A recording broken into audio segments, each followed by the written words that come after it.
Bueno, buenas tardes. Gracias por estar en esta charla. Es la primera de este año del ciclo de conferencias de la Comisión Científica de Virología de la ABLD.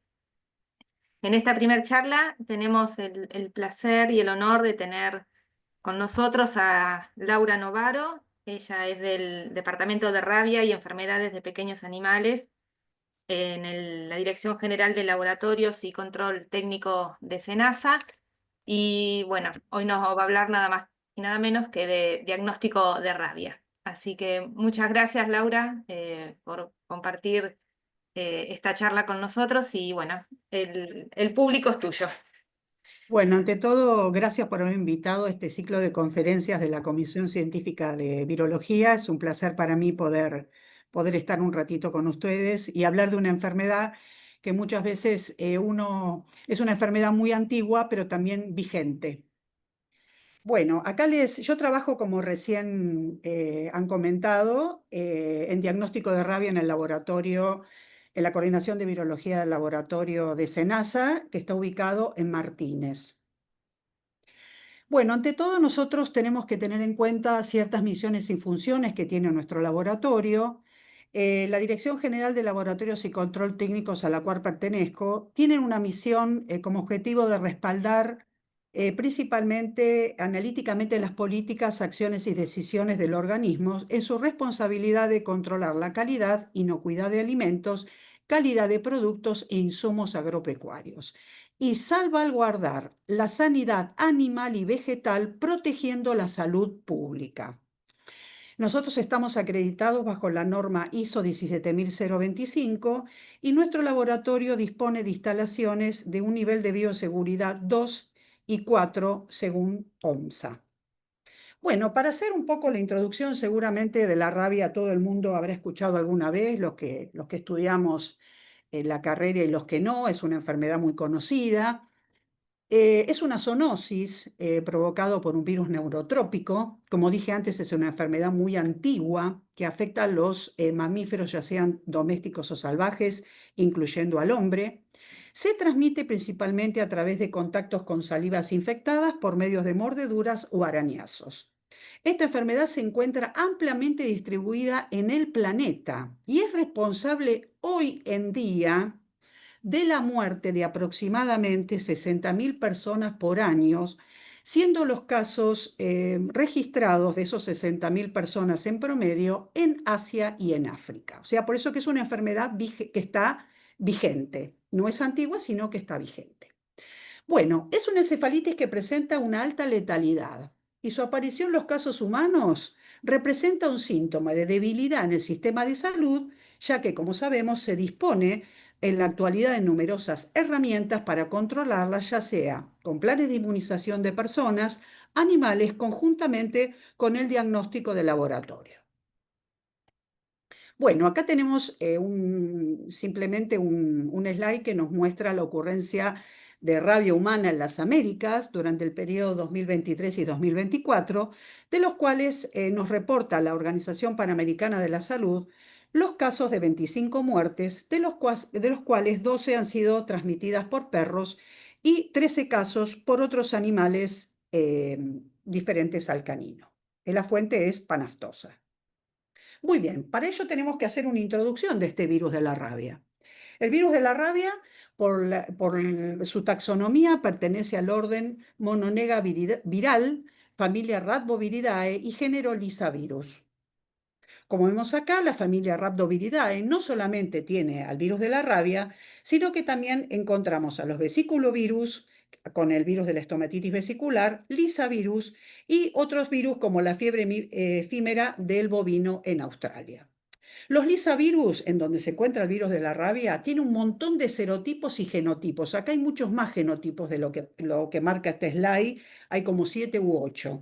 Pero lo importante es que de la rabia que vamos a hablar nosotros, que es la rabia clásica, pertenece al serotipo y genotipo 1.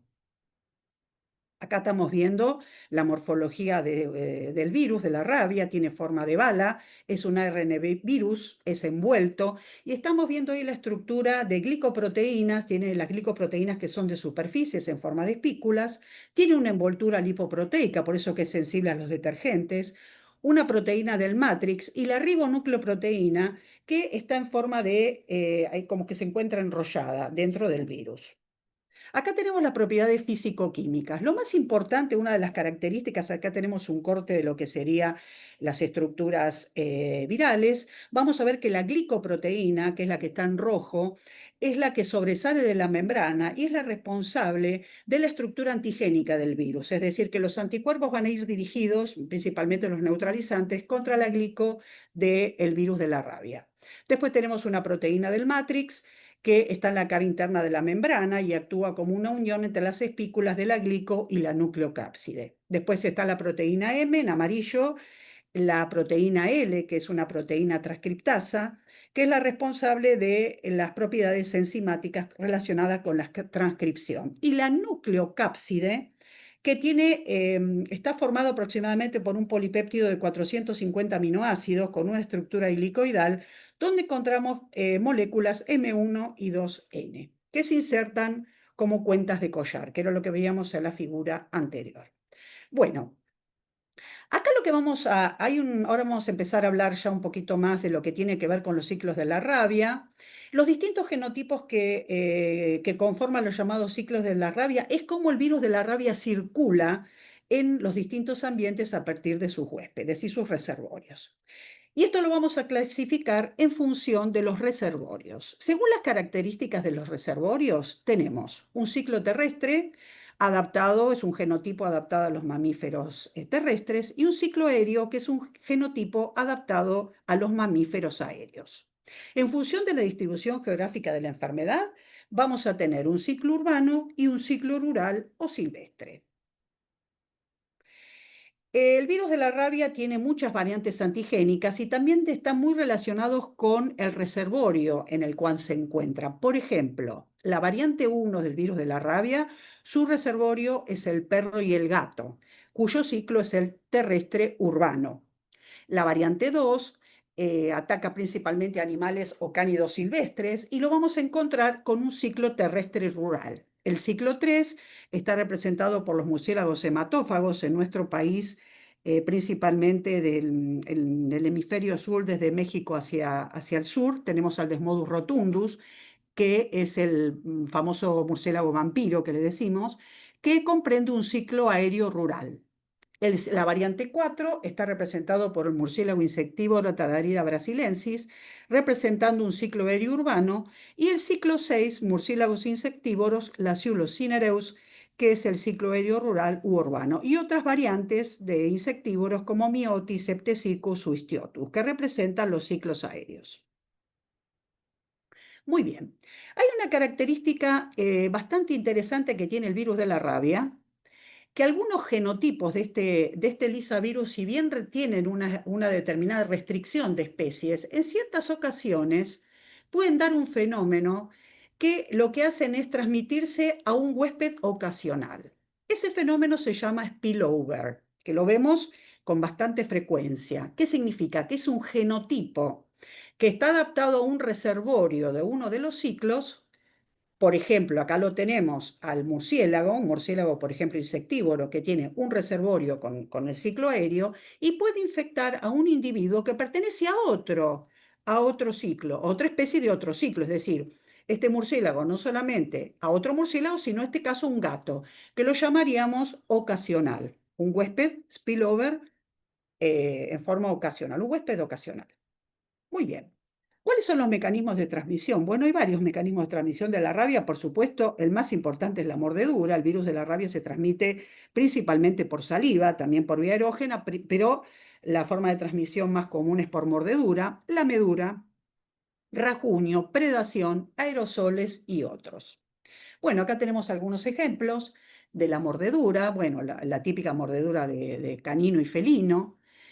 Tenemos también mordeduras por animales, por ejemplo, por murciélagos insectívoros, que muchas veces ustedes saben que los murciélagos insectívoros son animales de hábitos nocturnos, viven de noche, pero muchas veces cuando tienen rabia, o sea, cuando tienen procesos, una encefalitis, alguna alteración neurológica, pasan a estar compartiendo el hábito diurno, o sea, aparecen de día. Entonces, muchas veces, ¿qué sucede? La gente, los chicos principalmente, como es una hojita que se mueve, van y se van, acercan a esa hojita, entre paréntesis, que es un murciélago en este caso, y pueden recibir, el animal al verse agredido, más la encefalitis que tiene, puede morder a una persona y bueno, ha habido un montón de casos reportados y bueno, por supuesto esa persona, más el diagnóstico, que ya lo vamos a ver posteriormente, es positivo, tiene que recibir un tratamiento antirrábico, ¿verdad?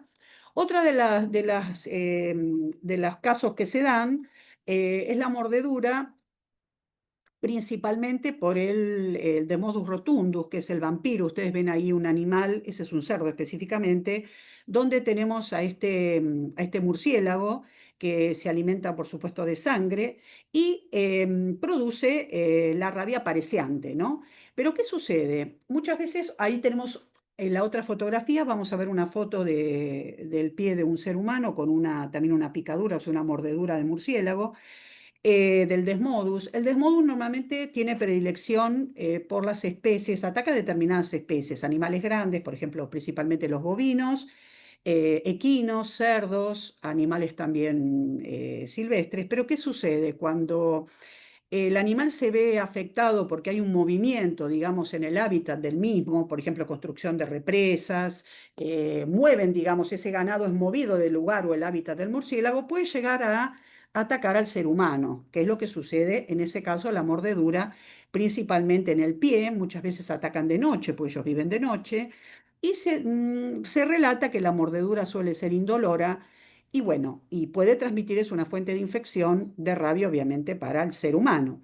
Es decir, por ejemplo, en el año 2001 hubo un caso de rabia, de muerte de un ser humano por rabia en la provincia de Corrientes y justamente la variante antigénica fue variante 3, es decir, ese ser humano fue mordido por un vampiro, variante 3, y no recibió el tratamiento antirrábico pertinente. Otra figura que vemos arriba, que también es muy importante remarcar, y yo lo he visto, por ejemplo, en algunos parques nacionales, que es muy importante que lo pongan de manifiesto, es el hecho de no tener que tocar animales silvestres. Porque la rabia también ataca a los animales silvestres. Y ese animal con sintomatología neurológica puede morder a una persona y bueno, y ahí tenemos una fuente de transmisión muy importante. Es decir, no solamente los animales perro y gato son los transmisores de la rabia, como estamos viendo. Bueno, otra de las formas de transmisión también que se pueden llegar a dar son los aerosoles. El virus de la rabia, cuando está instalado, por ejemplo, en una colonia de murciélagos, puede estar en vía aerógena. Por eso muchos profesionales que van a trabajar en las cuevas para hacer investigaciones deben, sí o sí, estar vacunados contra rabia, porque la alta concentración viral puede ingresar por vía aerógena. Eso nos pasa a nosotros también en el laboratorio, que si bien nosotros trabajamos en cabinas de bioseguridad, siempre estamos vacunados y bueno, tenemos todas las medidas de prevención adecuadas, bueno, es una forma de transmisión que también se puede dar en esos casos excepcionales. Bueno, también tenemos la mordedura y se han reportado casos de trasplante de córnea muchos años atrás en pacientes con rabia. Y acá tenemos nuevamente a lo que hablábamos antes, acá tenemos un gato, un felino, tenemos el murciélago, y acá lo que esto quiere expresar un poco es el acto de predación. El gato es cazador por naturaleza. Entonces muchas veces cuando, vuelvo a repetir, los últimos casos que se han dado justamente en felinos de rabiosos, han sido justamente por contacto con murciélagos rabiosos, por el fenómeno de spillover que comenté antes, y justamente el acto de predación del gato muchas veces lo que hace, bueno, le llama la atención, lo toca, lo muerde y bueno, y ahí contrae la enfermedad.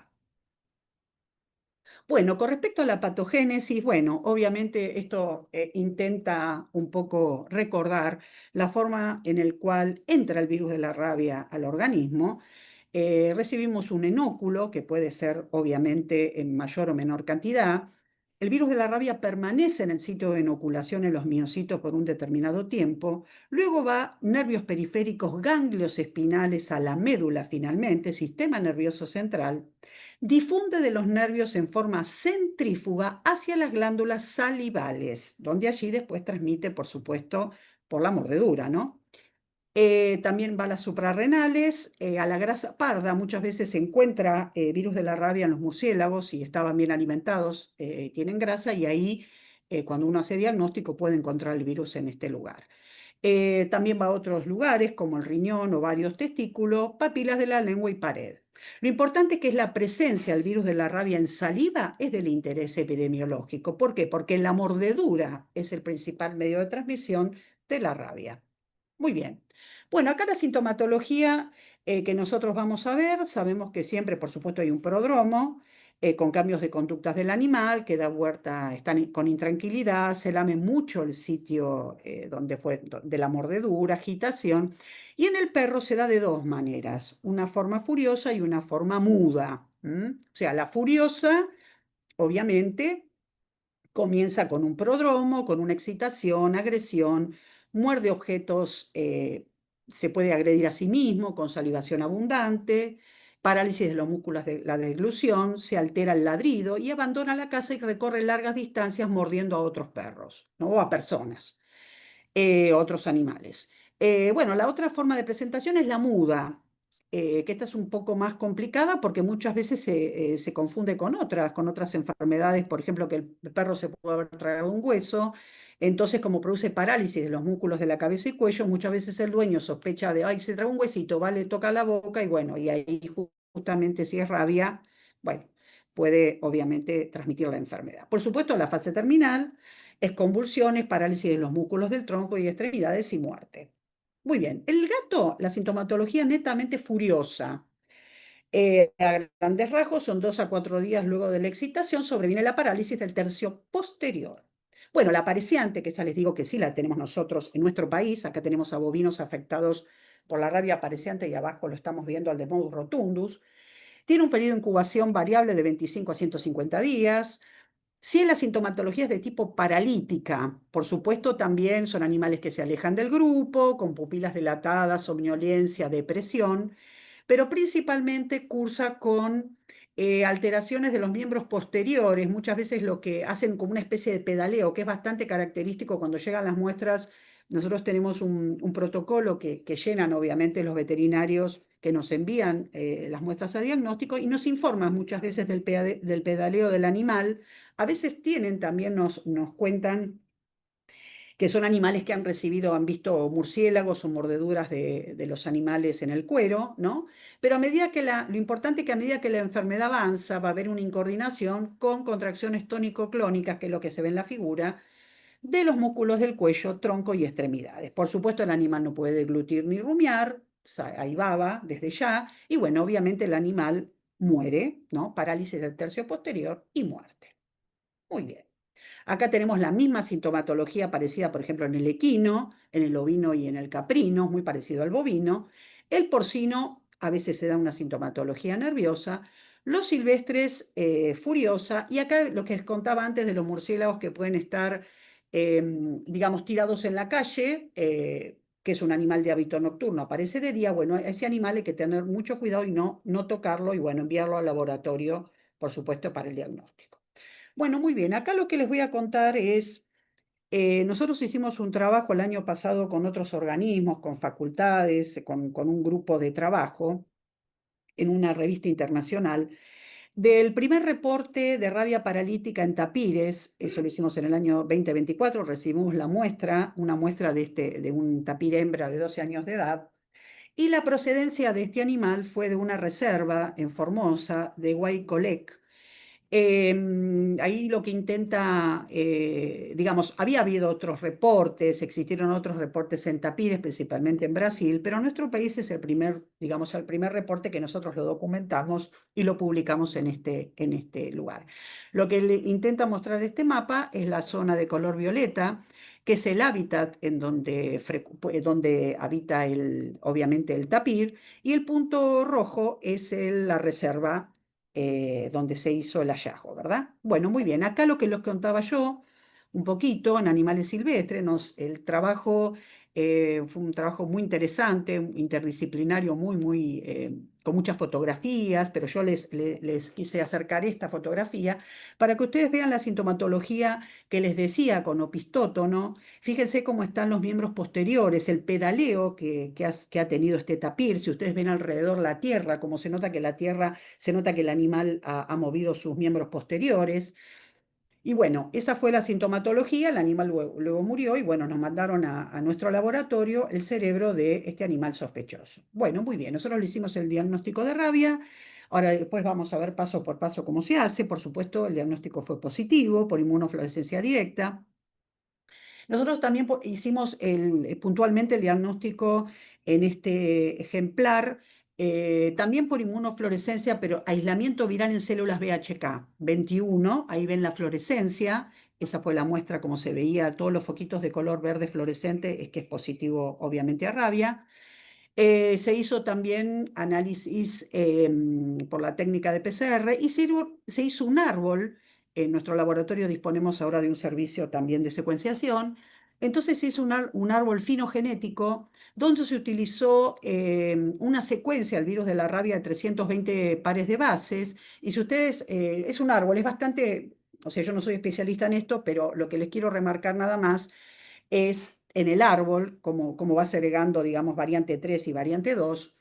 La variante del tapir, que es la que se secuenció, está en color rojo, y la variante del vampiro está en color azul. Por lo tanto, a ese tapir adquirió la rabia mediante un vampiro variante 3 que es de modus rotundus. También se le hizo la secuenciación, también se le hizo la tipificación antigénica por anticuerpos monoclonales, donde también fue variante 3. O sea, a este tapir se le hicieron todas las pruebas que hay para diagnóstico animal y una concordancia completa entre las variantes antigénicas de los monoclonales y el árbol filogenético. Muy bien. Bueno, la sintomatología en el hombre, ustedes saben que salvo casos excepcionales, que hubo muy pocos casos en el mundo con algunos protocolos de tratamiento de rabia, la rabia es una enfermedad, si no hay tratamiento antirrábico es mortal, ¿no? Desde ya.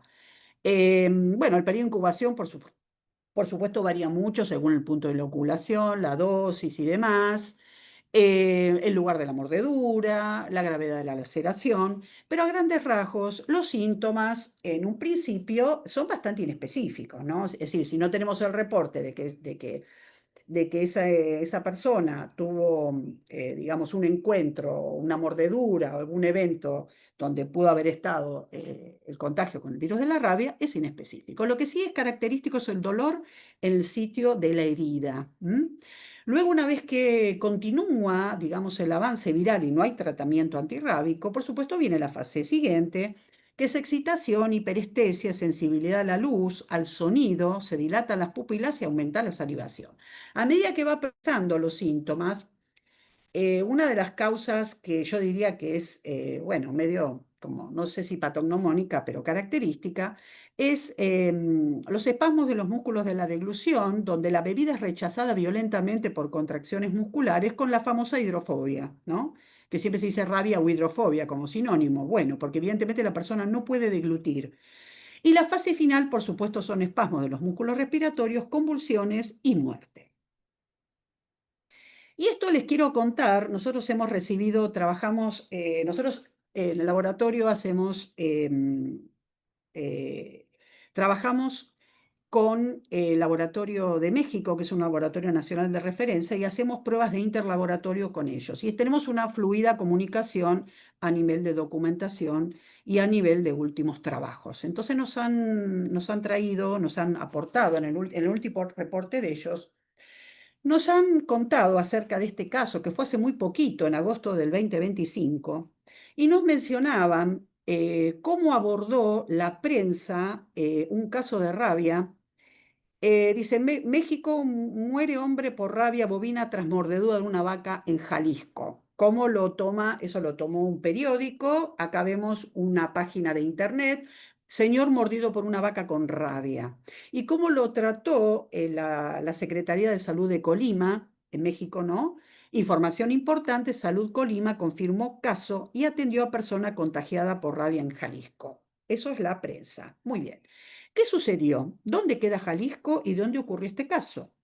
Jalisco queda en México, ahí les quise mostrar un mapa donde está el lugar y les puse arriba mordedura. En realidad fue una mordedura, un bovino, ahora lo vamos a ver.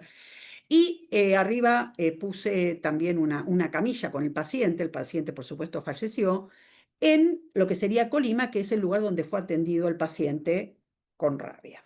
Muy bien. Este caso fue notificado como caso probable, obviamente como caso sospechoso de rabia humana, el 9 de agosto del 2025. Y la notificación fue recibida a la Dirección General de Epidemiología y hacen referencia ellos a un caso probable de rabia humana de un paciente masculino, de un hombre de 68 años de edad, que había sido mordido por un becerro en el miembro superior izquierdo en un intento de dar un medicamento por vía oral. Y esto es muy importante porque muchas veces uno, o nosotros lo escuchamos a veces cuando hablamos así del tema de rabia, siempre se dice, bueno, pero el bovino es un huésped terminal porque no muerde a nadie. Bueno, acá, o sea, sabemos que el bovino tiene dientes incisivos, tiene una corona, no tiene dientes arriba, obviamente, pero fíjense la figura que está al lado, que yo por eso puse justamente a una persona que no está utilizando medidas, digamos, ni guantes ni medidas de prevención. Evidentemente este animal, que no estaba vacunado, tenía 2 meses de edad, evidentemente laceró, digamos, la mano de la persona, el antebrazo de la persona, y bueno, en un intento de dar un medicamento por vía oral, sin haber, por supuesto, sin haber estado vacunado la persona que manipula al animal y sin tomar las medidas adecuadas de seguridad, ¿no? Bueno, y este relato a mí me pareció bastante interesante. ¿Por qué? Primero por varios puntos. Primero, el animal agresor no contaba, era un animal de 2 meses, no contaba con vacunación antirrábica, tenía solamente diarrea, postración y muerte. No se notificó el caso, o sea, nadie notificó que una sintomatología, que vamos a ver ahora cuando abordemos a la notificación, la importancia de la notificación, nadie notificó un animal que murió de sintomatología neurológica cuyo diagnóstico diferencial es rabia, por un lado. Segundo, no se llegó al diagnóstico, o sea, no se notificó ni se diagnosticó. Muy bien. Esto ocurrió en mayo. El señor, el paciente se presentó en un principio en Jalisco, en el lugar donde él vivía, fue, bueno, al médico, al hospital, con una sintomatología que tenía simplemente parestesia del miembro, fiebre, le dolía los músculos, bueno, le dolía un poco el brazo, perfecto. Bueno, lo medicaron para el dolor, también tenía, se ve que hipertensión, lo medicaron para la presión y se volvió a su casa. Continúa el dolor de la zona, o sea, lo que les decía antes, el dolor en la mordedura continúa evidentemente en forma persistente, porque este hombre volvió nuevamente a atenderse por un equipo médico por el incremento del dolor y le diagnosticaron una tendinitis del lugar y le dieron de alta. Transcurrieron los días, el 5 de agosto se hospitaliza nuevamente. Hasta ahora nadie sospechaba de rabia, en lo más mínimo. Le volvieron a dar el alta y le dijeron que el hombre lo que tenía que ir es al servicio de cardiología. Bueno, pero ya empezaba a tener una cierta dificultad para deglutir. Entonces fue a hacerse el 6 de agosto todos los estudios para descartar infarto de miocardio. Lo derivaron a un lugar de gastroenterología para hacerle tomografía endoscopía y le dijeron que tenía una úlcera. Muy bien. Ahora, ¿qué pasa? El 7 de agosto volvió al hospital donde ya se sospechaba de rabia porque la persona no podía deglutir. O sea, ahí se empezó a sospechar recién de rabia.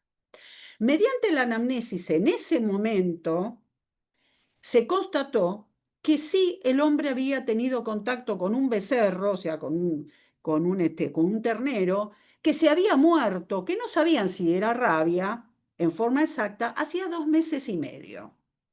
Pero desde ya, que ya era irreversible la situación, ¿verdad? Entonces se notifica el caso probable, después lo derivan justamente a Colima, evidentemente lo derivan al otro hospital, porque bueno, para un diagnóstico así se requiere obviamente de una infraestructura determinada.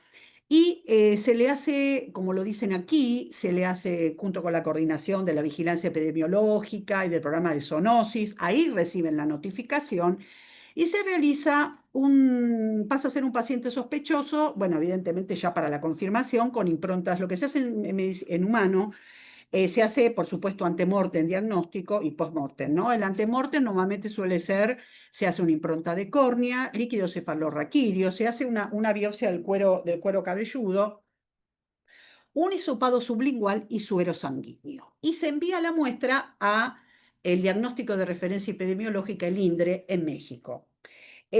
Acá el reporte termina, obviamente la persona se muere de rabia, lo que yo no pude todavía, porque es muy reciente, todavía no hay publicaciones al respecto, a ver cómo esas muestras que en el paciente vivo, cómo han dado, porque muchas veces hay muestras que dan negativas y que dé negativa, por ejemplo, una impronta de córnea no significa nada, ¿verdad? Es decir, se hace antemortem por la sospecha y por supuesto, bueno, postmortem es el cerebro, pero ya la persona está muerta, ¿no? Entonces esto me hace pensar un poco la introducción de la importancia del diagnóstico, ¿no? Y de la notificación. Fíjense qué importante, porque si hubiera habido una notificación en su momento de ese becerro, se hubiera hecho diagnóstico, hubiera sido rabia positivo, se armaba todo un sistema de alerta, seguramente ese hombre hubiera recibido un tratamiento y estaría vivo, lo más probable, porque la rabia con tratamiento se trata. O sea, uno no se muere de rabia cuando hay el tratamiento pertinente. Y para eso vamos a introducir un poquito la importancia de la red de laboratorio, que es en lo que trabajamos nosotros en nuestra área. Nosotros tenemos una red en Argentina, una red nacional de laboratorios. ¿Por qué? Porque la rabia se trabaja en forma conjunta. La parte animal con el Ministerio de Salud y la parte de SENASA con la parte animal, ¿verdad? Acá lo que intenta mostrar son los laboratorios que están distribuidos en la provincia, que hay algunos que son de salud, el nuestro está en Misiones, en Candelaria, y nosotros que somos Laboratorio Nacional de Referencia en Rabia. Bueno. Nosotros a partir del año 2000 comenzamos a funcionar como Laboratorio Nacional de Referencia para el Diagnóstico de Rabia y lo integramos nosotros junto al Malbram. ¿Qué hacemos en nuestro departamento? Bueno, diagnóstico y confirmación de rabia por las técnicas, la técnica Gold Standard, que es la inmunofluorescencia directa. Se hace inmunofluorescencia directa y se hace aislamiento viral por inoculación en ratones lactantes adultos para que el virus se replique por vía intracerebral en estos animales. También otra cosa que hacemos es proveer las cepas de referencia para los laboratorios que integran la red.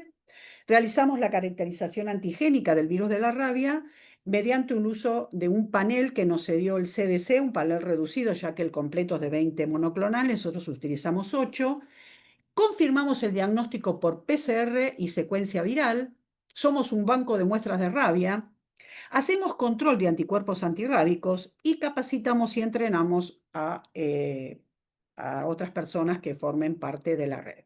Bueno, acá más o menos es una descripción somera de todos los laboratorios que incluyen la red nacional. Este es el microscopio, de lo que se hace es inmunofluorescencia directa y ven a la fluorescencia una muestra con rabia. Nosotros, ¿cómo manejamos el virus de la rabia? Yo les dije que en el laboratorio nosotros tenemos un nivel de bioseguridad, trabajamos con un nivel mínimo de nivel 2, por supuesto tenemos que trabajar con condiciones edilicias de bioseguridad, no se puede trabajar en cualquier lado con rabia.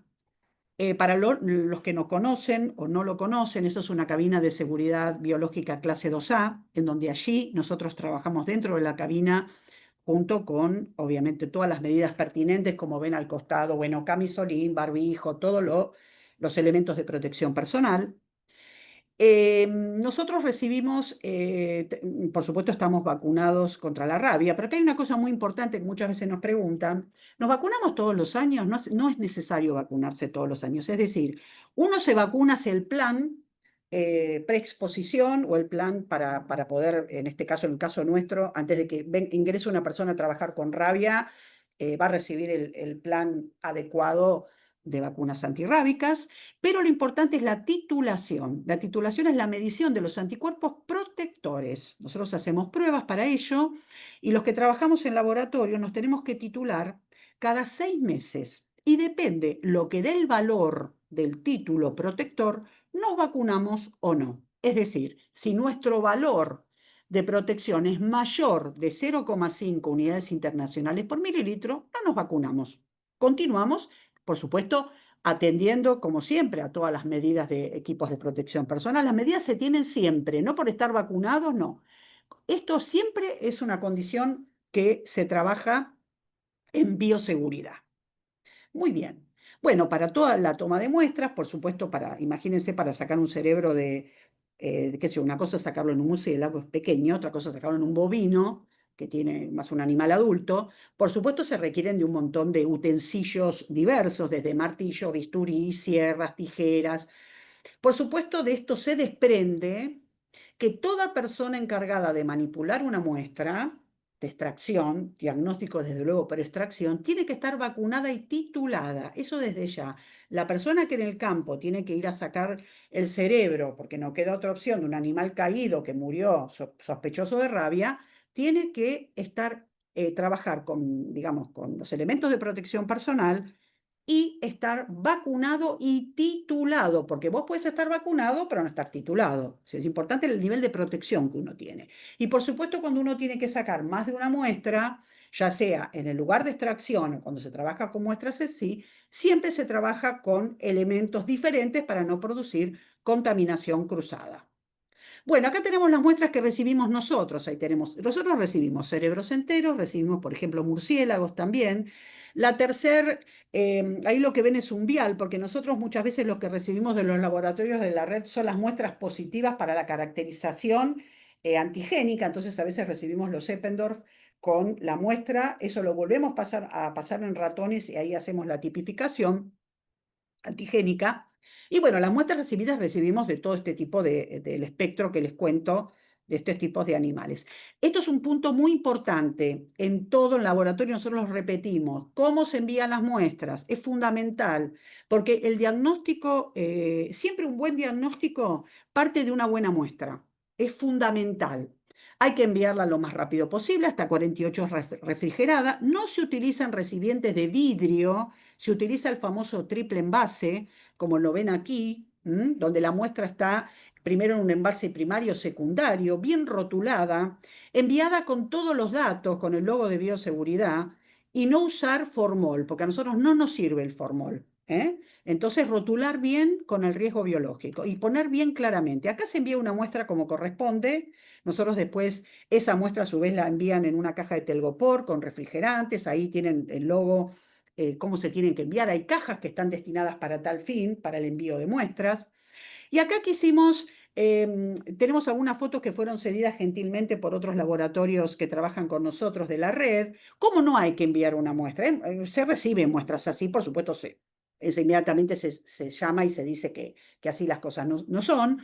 Por ejemplo, poner una sospecha. Fíjense ahí en la segunda muestra que está directamente el cerebro en contacto con el telgopor. La número 3 que no se identifica qué es cada muestra. Cada muestra tiene que estar identificada. No se puede mandar en recipientes de vidrio. Tampoco, fíjense cómo está mandada, ahí hay sangre, los animales no están adecuadamente o en recipientes muy grandes. Y esta fue una muestra que nos mandó uno de los laboratorios, que es increíble. Lo que ustedes ven a la derecha es un murciélago y es un frasco de café. O sea, mandaron con café un murciélago. O sea, una cosa que uno lo cuenta y es así, ¿eh? Aunque no lo crean, es así. Tampoco hay que mandarlo con cubitos de hielo, porque después lo que pasa es que se derrite el hielo, ni tampoco en bolsas. Hay formas adecuadas de enviar una muestra como corresponde. ¿Sí? Bueno, los aspectos importantes para considerar en el envío es cómo se distribuye. La distribución del virus de la rabia no es uniforme. Entra por médula y muchas veces, ¿por qué es importante que manden cuando hacen un envío de muestra? Los dos hemisferios cerebelo y médula, porque hay veces que el virus de la rabia está más localizado en un hemisferio que en el otro. Entonces, por eso nosotros debemos analizar, más en cerebros tan grandes como son los de las vacas o los caballos, hay que hacer, digamos, el análisis de los dos hemisferios cerebrales, cerebelo y tronco cerebral y médula. ¿Sí? Bueno, acá ven las distintas partes. El hipocampo, acá son las zonas target, donde los buscamos. Y para diagnóstico de rabia, ahora voy un poquito más rápido, pero bueno, más o menos para contarles, recibimos una muestra, le hacemos la técnica de inmunofluorescencia y se hace el aislamiento viral en ratones. Acá lo que hacemos es el anticuerpo que utilizamos nosotros, es el que va dirigido hacia ese antígeno que es la nucleocapsia. O sea, nosotros buscamos al antígeno, utilizamos un conjugado marcado que lo que va a hacer es detectar el antígeno, que lo llamamos conjugado en este caso, teñido con isotiocianato de fluoresceína. Ahí vemos cómo hacemos las improntas de las distintas partes, por supuesto hacemos más de una. Lo dejamos una hora en formol, perdón, en acetona en frío u overnight. Luego después se hace la fluorescencia en sí, se saca, bueno, se coloca el conjugado, se pone en cámara húmeda y luego se mira el microscopio de fluorescencia. Ahí tienen una muestra positiva y muestra negativa. La acetona no destruye la inactividad del virus, por lo tanto siempre hay que tratarlo como con los cuidados pertinentes. ¿Y qué hacemos después? Después hacemos obviamente un aislamiento viral en el ratón, porque el diagnóstico definitivo es por ambos. Entonces, ¿qué hacemos nosotros? Tomamos esa muestra problema y vamos a inocular, hacemos un morteriado de la solución, lo suspendemos en una solución buffer y lo vamos a inocular a los ratones, utilizamos ratones adultos y lactantes por vía intracerebral. A los animales positivos, a los que estos animales que cayeron con rabia, le hacemos la tipificación antigénica con los anticuerpos monoclonales. Es decir, un caso sospechoso de rabia debe ser, primero se notifica el caso. Una vez que se notifica el caso, no llega la muestra. Muy bien. ¿Y qué se envía? Al laboratorio más cercano. ¿De dónde? Que pertenece a la red de laboratorios de diagnóstico de rabia, no cualquier laboratorio, que está acreditado para tal fin. Y ahí se va a hacer el diagnóstico. El diagnóstico por inmunofluorescencia puede ser positivo o negativo. No es el único diagnóstico. Después de la inmunofluorescencia se hace el diagnóstico de rabia por aislamiento. Negativo y positivo.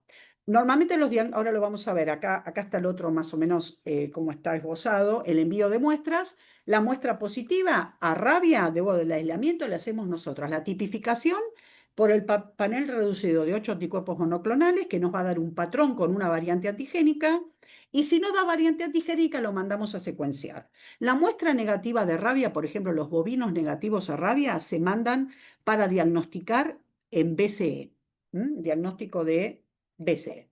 Bueno, y el panel reducido que yo les decía de 8 anticuerpos monoclonales, que nos dio el CDC, nos permite caracterizar a nosotros distintas variantes, no todas, las más prevalentes, que son la variante 1 que es perro, mangosta, perro, la 2 silvestre, el Desmodus que es el 3, Tadaria brasilensis que es un insectívoro, la variante 4, la Cinereus y otros que, por ejemplo, los de México, que están en la zona, no están en nuestro país. Acá tenemos la distribución de las variantes antigénicas más comunes. Variante 2, variante 3. Estamos haciendo un trabajo muy interesante con la gente de Esquel, que nos envía muchos murciélagos y han dado muchos rabia. O sea que en el sur hay rabia también, murciélagos. O sea que es como que, bueno, por eso les digo, es importante contemplarlo. Bueno, y como resumen, ya para ir terminando, habíamos hablado de las muestras de cerebro que van a ser recibidos por la Red Nacional del Laboratorio de Rabia.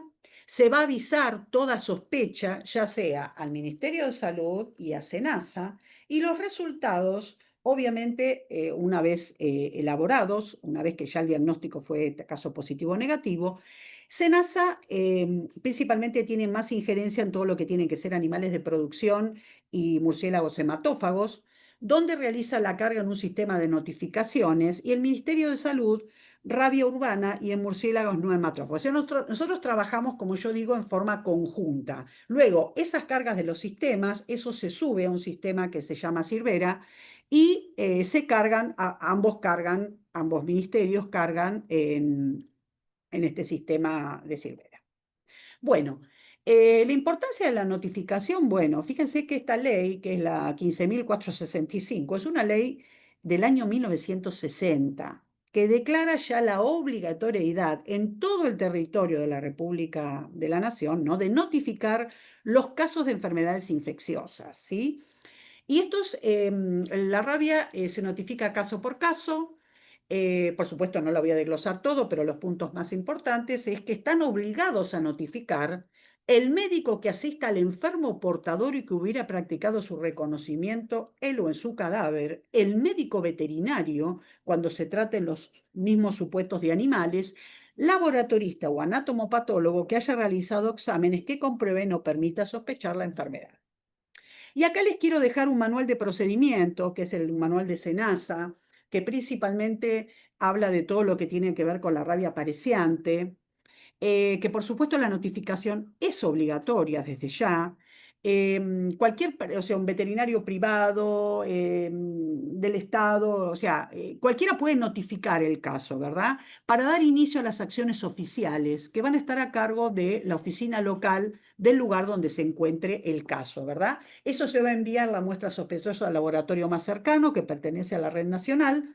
Se va a realizar el diagnóstico. Si el diagnóstico es positivo, se va a confeccionar un protocolo de enfermedad notificable, se va a georreferenciar y la oficina local de SENASA va a tomar las medidas pertinentes, ya sea, bueno, vacunar, interdictar el lugar. Eso lo pueden ver bien en la descripción del manual de procedimientos, porque si no esta charla tendría que ser mucho más larga, pero ahí tienen bien descrito, digamos, en los procedimientos. Bueno, otras acciones para ya terminar que hacemos en el laboratorio.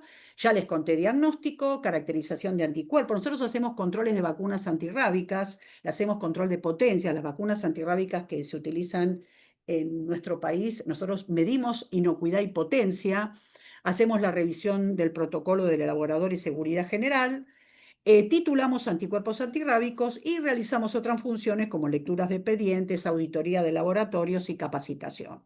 Bueno, acá les digo desde el año 93 que está la normativa de rabia. Fiscalizamos el proceso de elaboración porque, le vuelvo a decir, vamos a fiscalizar las plantas elaboradoras de vacunas. Y controlamos el 100% de los lotes comerciales nacionales. Acá tenemos el bioterio donde hacemos las pruebas de NIH, que bueno, hoy no es el tema que nos convoca, pero para que tengan ideas que es el control de potencia.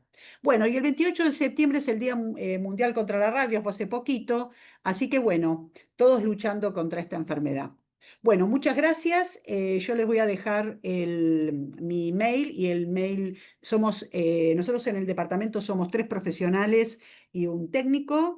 La licenciada Russo, que es la jefa del departamento, Marcelo, que somos los 2 veterinarios junto conmigo, que trabajamos, así que cualquier duda que tengan, no duden en escribirnos y les responderemos. Muchas gracias. Laura, muchísimas gracias. Excelente la charla. Acá en el chat no hacen más que felicitarte y agradecer. Tenemos un ratito de preguntas para Laura y yo voy a hacerte una que quedó en el chat y Dale, antes que se me vaya tan arriba, dale. Rosario. Rosario preguntó cuando estabas hablando del trabajo Sí, con el tapir, sí. ¿por qué la inmunofluorescencia directa negativa no descarta la enfermedad? Consulta por la necesidad del test de Western posterior que tarda varios días. Lo que pasa es que en realidad la inmunofluorescencia directa, o sea, siempre nosotros se hacen 2 test, no se hace uno solo. O sea, en realidad la sensibilidad y la especificidad de la inmunofluorescencia es muy alta, más o menos en un 98%, pero queda un porcentaje que no lo toma quizás. Entonces, ¿qué pasa? Cuando uno realiza un aislamiento viral, lo que estamos haciendo es tomar muchas veces de distintas porciones, porque lo que vimos recién, a ver, quiero transmitir lo siguiente, no es lo mismo hacer inmunofluorescencia de un murciélago, que el cerebrito es una cosita chiquitita así, donde nosotros cuando hacemos improntas del murciélago por poco tomamos eh, mucha masa, que hacer un diagnóstico de un bovino o de un equino, que el cerebro es enorme, y lo que yo hacía referencia que a veces la distribución no es uniforme. Entonces, en el ensayo biológico, nosotros decimos, o aislamiento viral, lo que nosotros tomamos es distintas porciones del cerebro, digamos, del animal problema, y nosotros con un morteriado directamente inoculamos en ratones y de ahí se amplifica el virus. Entonces, si bien no es lo más común, ha habido casos en que la fluorescencia directa es negativa y el biológico es positivo. O pasa a veces a la inversa, es decir, se utilizan las técnicas gold standard, que son el gold standard, que es el que recomienda la Organización Mundial de la Salud, es la inmunofluorescencia directa, el aislamiento biológico y como complemento también la técnica de PCR. Pero la fluorescencia directa y el aislamiento es el método, digamos, por el gold standard, digamos, que es los que marcan los organismos internacionales. Sí, no sé si en tercer lugar, bueno, se hace en forma complementaria también, pero nosotros acá tenemos ahora, se hace PCR también en el laboratorio, nosotros tenemos, o sea, tenemos PCR, también tenemos secuenciación, pero en realidad nosotros hacemos fluorescencia. Fluorescencia y aislamiento, porque con eso, salvo algún caso muy específico, bueno, también tenemos la posibilidad de hacer PCR. Pero la técnica gold standard, si ustedes se van al manual de la OMSA, van a ver que es el, digamos, como la referencia. Nosotros tenemos que hacer técnicas referenciadas a organismos internacionales. Nosotros no podemos hacer la técnica que a nosotros se nos ocurra, no. Siempre tenemos que tener un referente que nos indique cuál es el camino que debemos seguir, ¿no? Digamos, es... Lau- sí.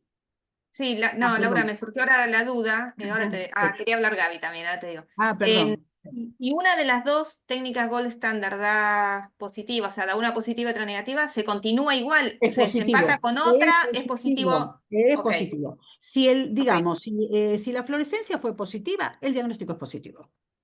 No bien, que la menor duda. O sea, vos pensás que en una enfermedad, bueno, a ver, por supuesto que la técnica positiva, o sea, tenemos que ver, nosotros cuando leemos somos tres personas para leer, porque normalmente si vos vas, por ejemplo, a manuales o te vas, por ejemplo, al CDC, a un montón de referencias a nivel internacional, te dice, bueno, que lean, nosotros leemos tres siempre, que cuando estamos los tres, tres, si no dos. Entonces, si lo vemos positivo, desde ya, ese cerebro es positivo, o sea, no quepa la menor duda.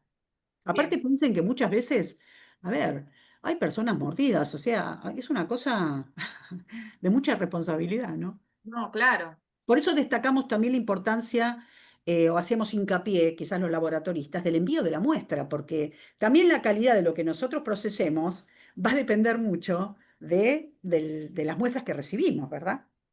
Y no se olviden que también las muestras positivas que nos llegan a nosotros de los laboratorios de la red, nosotros lo que hacemos es tipificarlas, es decir, ver qué variante es decir, ese cerebro, por ejemplo, del bovino mordido, ¿quién lo mordió? Un vampiro. Digamos, a esa conclusión llegamos. sí. Gaby, Sí, hola, gracias. La verdad que la Hola, charla es espectacular. Vos sabés que gracias. con respecto al diagnóstico, a nosotros siempre nos queda la duda con el alumno cuando le estamos dando la clase, porque viste que ahora la PCR es la magia de la vida. Y vos dijiste secuencialmente, bueno, viste que ahora el diagnóstico, el PCR como si fuera magia, que Sí, yo no, no trato de está. sacárselo a eso, ¿no? Pero bueno, ustedes secuencialmente hacen, como explicaste, fluorescencia y luego inocular en ratón. Sí, Si por primero se hace la casualidad te haya fluorescencia. dado, Sí, perdón. decime, perdón. No, no, no, Si por, perdóname, sí. si por casualidad te haya dado la fluorescencia negativa, aún las tres personas que leen, igual inoculan el ratón. Sí, sí, no O se da sea, el sí o diagnóstico sí hasta tal. van Sí, esas dos de cajón, en de ese orden. cajón. Y también Ok. hacemos PCR, y también hacemos porque lo tenemos disponible, pero digamos, No, y aparte igual, lo que comentaste vos al principio sí, es que si la sí. tenés positiva vas a querer saber de qué genotipo es, de qué origen es, de qué padre tiene, Exacto, bueno, obviamente. exacto, Ok, y aparte tenemos la posibilidad de secuenciar, inclusive ya nuestro con el secuenciador, que el caso del tapir se hizo acá en el SENASA, la secuenciación del maravilloso, tapir. Hicimos maravilloso. en la parte lo pueden consultar el paper porque está No, muy, muy divino, interesante, divino. re lindo. Y aparte dio, viste, o sea, cuando decimos la parte de monoclonales, dio tres, o sea, vampiro. Y después cuando hicieron los chicos que hacen la parte molecular, secuenciación, ¡ay, dio lo mismo! ¡Qué bueno! Bueno, es como que no, pero Sí, no, pero nosotros seguimos el gold standard, perfecto. la OMSA, y se hace así, Perfecto, digamos, para perfecto. no No, tener... porque el mayor problema que tenemos en general en nuestro país es dónde están los laboratorios que hacen diagnóstico autorizado de Sí, rabia. Como dijiste sí. vos, Bueno, la no red. podemos hacer cualquier cosa ni mandar cualquier cosa. No, no. Los Entonces, laboratorios de la red, eso es lo que sí, yo ahí mencioné, los pueden ustedes sí, consultar, sí. obviamente, o nosotros se los podemos, no hay ningún inconveniente. Son los laboratorios que están ameritados para hacer la técnica, Tal tienen el cual. postgrado pertinente, se trabajan, muchas veces vienen a capacitarse, por ejemplo, cuando viene una persona nueva o acá o en otro, o en otros, el Pasteur también capacita, o sea, hay como una interrelación. O por ahí hay una muestra, nos ha pasado, te soy sincera, que por ahí en el laboratorio de la red tienen una duda de Obvio. qué sé yo, un animal, no sé, una vez pasó con un gato, ay, que esto, que lo otro. Bueno, bárbaro, lo traen, no hay ningún problema. Entonces de acá, es decir, nos manejamos entre nosotros, digamos, la red. No Perfecto, es una enfermedad impecable. que la pueda hacer cualquiera, ni mucho menos. Gracias, Lau. No, de nada, por favor. ¿Alguna otra pregunta para Laura? Bueno, yo dejé de todas formas el mail en el chat, lo puse 2 veces Cuando para que quieran, ningún puedan problema. continuar consultando. Quizás dentro de un rato a alguien se le ocurre una pregunta o Ningún problema, cuando ningún vuelve problema. a escuchar la charla se está grabando, así que va a quedar subida Bueno, en la página de la ABLD para que puedan volver a verla. Y cómo bueno, no, aprovecho entonces, Laura, para súper agradecerte la por favor. hermosa charla ilustrativa y la verdad que Clarísima. clarísima, clarísima. Y bueno, me Eh, alegro, me muchísimas alegro. gracias. Y Aparte, un destacar tema la tan importancia de tener importante. los laboratorios Sí, acreditados y darle a eso, ¿eh? Por sí, favor. sí, Totalmente totalmente. que sí. Felicitaciones por el trabajo, realmente. Gracias a ustedes, un gusto para Gracias. Bueno, todos. Hasta luego, hasta la próxima. hasta la Chao, chao. próxima. Bueno, y con esto nos despedimos. Recuerden que tenemos una segunda charla en pocos días Ujú. sobre influenza. Ya les haremos los recordatorios pertinentes. Así que muchas gracias por estar hoy acá. Chao, muchas gracias.